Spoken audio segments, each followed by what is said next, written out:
का हो कूलर वाला गाओ खने याद हो गाना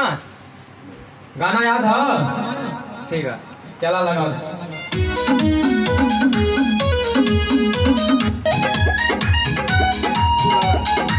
आज के रातिया तू गइलो किसे आई तोहरा के हम कैसे मनाई आज के रातिया तू गइलो किसे आई तोहरा के हम कैसे मनाई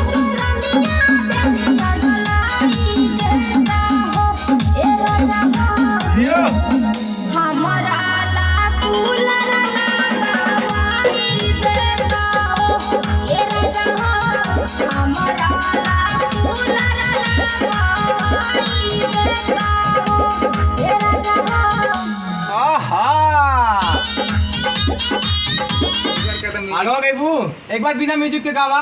आई रुका 1 मिनट गावा अरे ए राजा हो गावा रुक जा रहा हाँ चल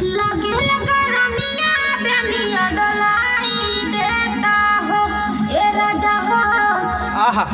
हमारा ला कूलर लगावाई देता हो ये राजा हो हमारा ला कूलर लगावाई देता हो ये राजा हो जिया हो राजा बहुत बढ़िया आवा बारे आवा अच्छे से रियाज कला और बढ़िया से गावा आवा अंतरा कैसे है याद है काट दे